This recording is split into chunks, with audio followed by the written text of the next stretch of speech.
Hello जी सर। गाओ तो बाबू। गाना का भूल है कि पियावा हो पियावा कि पियावा फसल रहे हमारा छोलिए के हुक में संभरे नहीं जवानी, अरे संभरे नहीं जवानी बानी बड़ा दुख में पियावा, अरे पियावा कि पियावा फसल रहे हमारा छोलिए के हुक में। आइए चोली के हुक में फंस गइल बा। हाँ तारा हमारा जी सर। भाव है, भाव है, भाव है। आज रेडी रेडी।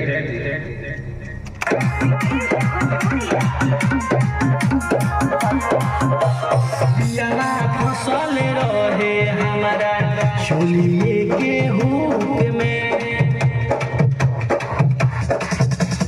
पियावा फसल रहे हमारा छोलिए के हुक में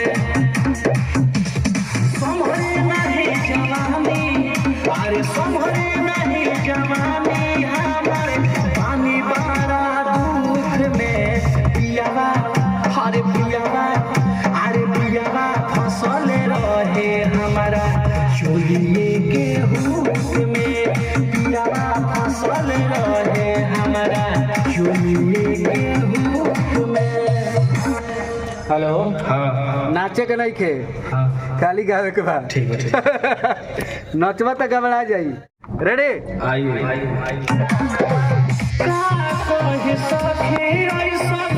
मिलल भातारा चुमा लेके भोरे भोरे बनावे ला जातारा नहीं मानेला बतिया खाली करे दूर गतिया गोली न खाए पड़े, अरे गोली न खाए पड़े अपना बना दुख में पियावा, अरे पियावा, अरे पियावा फसल रहे हमारा छोलिए के हुक में, पियावा फसल रहे हमारा छोलिए के हुक में।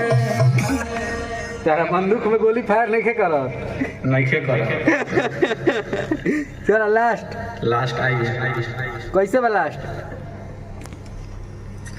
का कहीं सखी का कहीं पियावा के नमहरा जुरा जा कोहेला की सट भिरी आवतावे मजा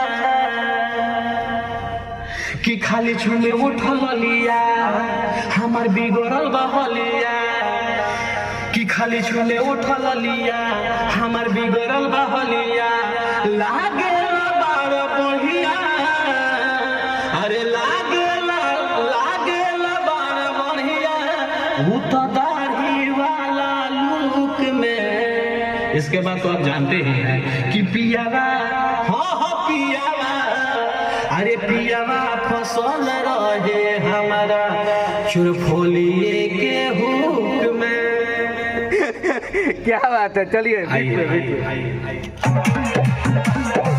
सुन सखी पियावा के नमहरा जुरा जा पहेला के सट रहा आवतावे मजा खाली झूठे उठल लिया हमार बिगड़ल बहलिया लागेला बड़ा बढ़िया, लागेला बड़ा बढ़िया उ सदारी वाला लुक में पियावा, अरे पियावा, अरे पियावा फसल रहे हमारा छोलिए के हुक में, पियावा फसल रहे